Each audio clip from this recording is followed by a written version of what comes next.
Brendan Taylor here, True School Sports. I'm with the man himself, Christopher One Shot Lovejoy. What's the deal? What's good, champ? Man, I'm just chilling out here to support Glenn Johnson at the show. He got a heavyweight, undefeated heavyweight, so I'm here in Florida to support here at the weigh-ins.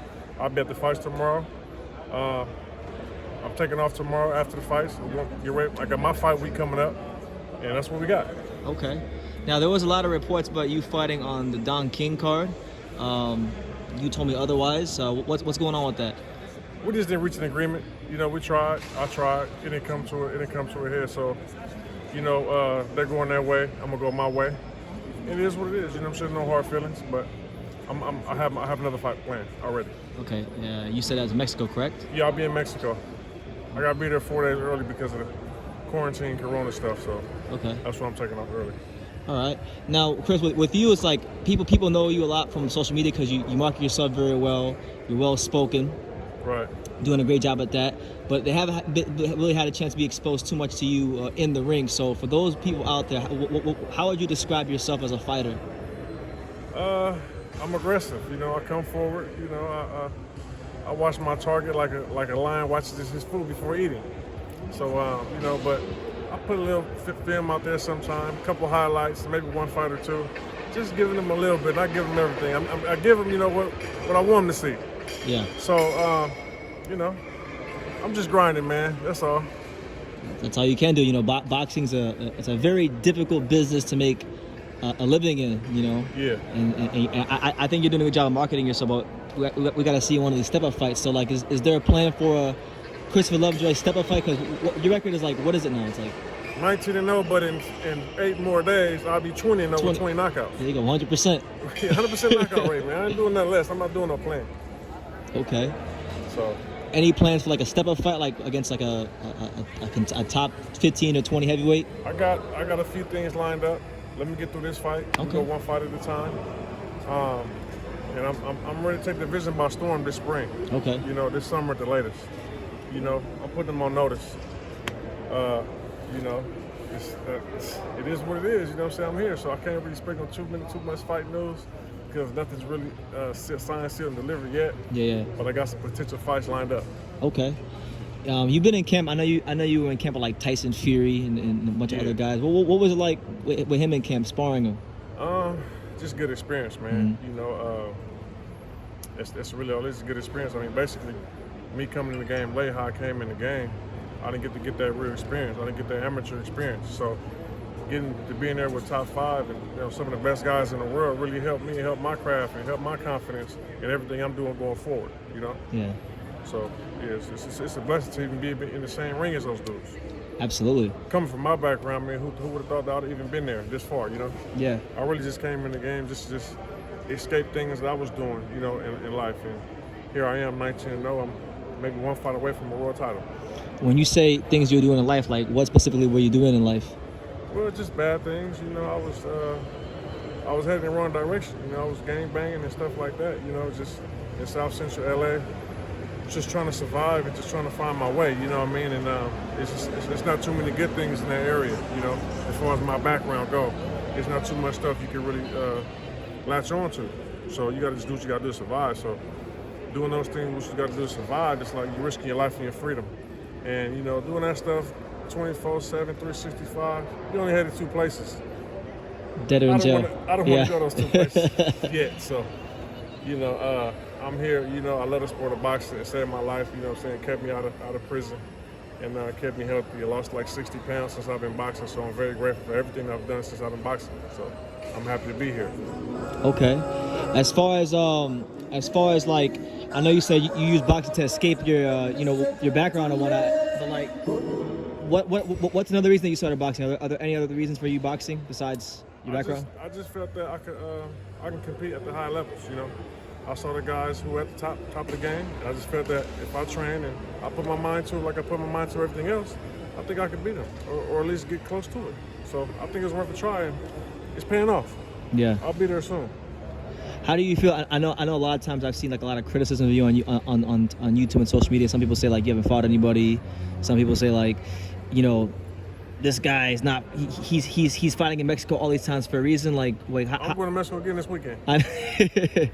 How do you feel about like the criticism that people have of you? I don't feel anything about it. You Okay. know, it is, and I can't even say that it motivates me. 'Cause I don't feel no type of way about it. You're just indifferent towards it all. It doesn't bother me. You know what I mean? I'm just doing me. You know, I've already won. I can't lose where I'm from. You know what I mean? So I've already won. So this is just, that's why I'm able to just talk and absorb all the negativity. Yeah. With no harm. You know what I'm saying? It doesn't affect me none because I'm just doing me. I'm on my own program, my own lane. So I'm not competing with nobody else. You know what I'm saying? So I'm good. No, I feel like that's the best approach to have in life, especially in a sport like boxing, because boxing can turn the happiest person into a bitter, depressed a lot of person. people sensitive. You know what I'm saying? A lot of people sensitive. You know, I'm sensitive, but the stuff that the boxing fans and critics give to me, I'm not sensitive for that. Yeah. That's just normal stuff. That's just what you're gonna get. You know. Every fighter goes through that. Yeah, if you ain't got no haters, you ain't popping. You know what I'm saying? So if they ain't talking about me, I must not be doing something right. That's it, so man. if they talking about me, I'm doing a whole lot right. You know what I mean? So I'm glad. You know what I'm saying? I'm glad. It lets me know that people are thinking about me. Yeah. And they ain't even seen me fight yet.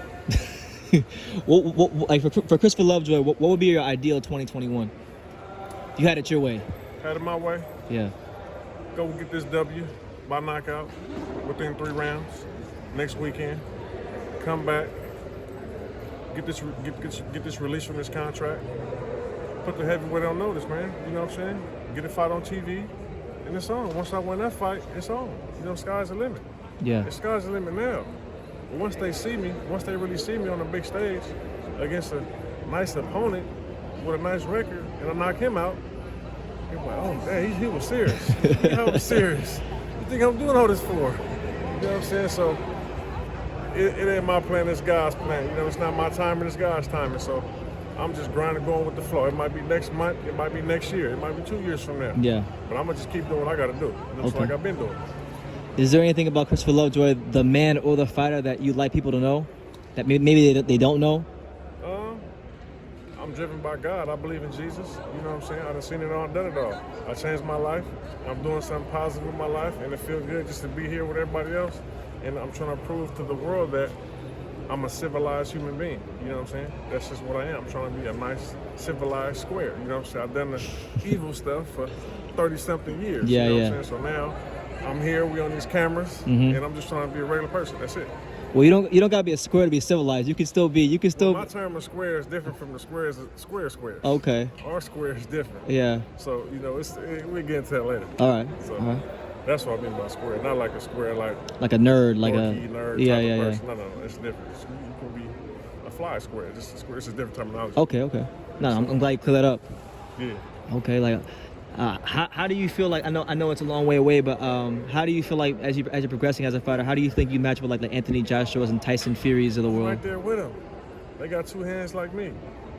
It ain't nothing. They can't do nothing better than me. They just in the gym a little more than me because I got to run around and do all this myself. So when I get to a position where I ain't got to promote myself no more, and I ain't got to work and put food on the table no more, and I could just train like them, I'll be just like them.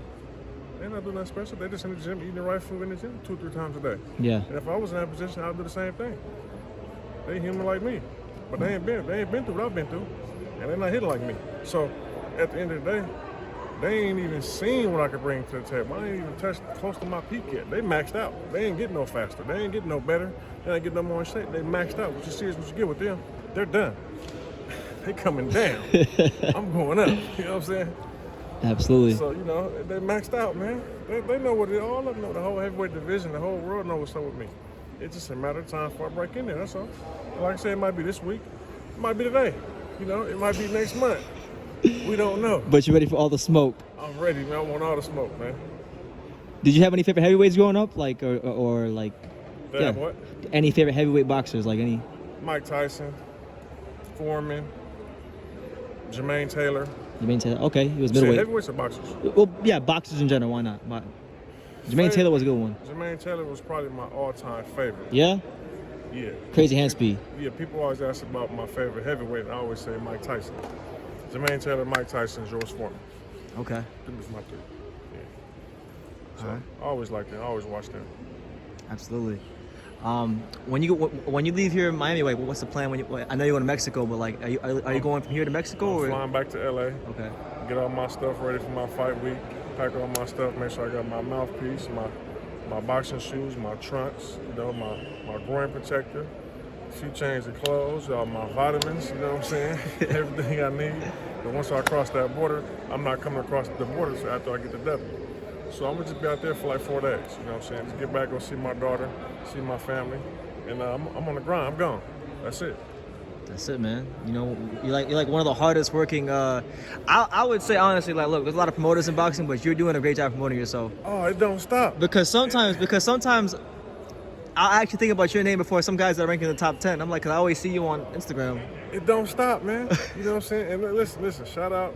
First off, shout out to David Allen for even accepting my challenge. Shout out Eddie Hearn and Matchroom Boxing for even giving me the opportunity. So my point I'm saying with this is, let me mention those names. You seen what I could do with a real promoter and a little bit of help, a little bit of boost. I take over. So I'm doing all this by myself. You know what I'm saying? So wait till I get everything situated. You know what I'm saying? And we're taking over, man. You know what I'm saying? We're on the big screen. Coming to a theater near you. Yeah, man. Yeah, so that's where we at. Yeah, man.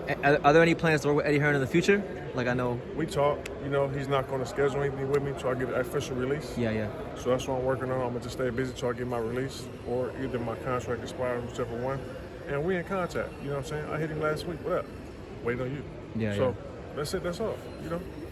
Everybody waiting on me, man. Yeah, you know what I'm saying? So now the pressure on me to get this stuff done with. I'm going to stay active until it's done with. See y'all soon. Yeah.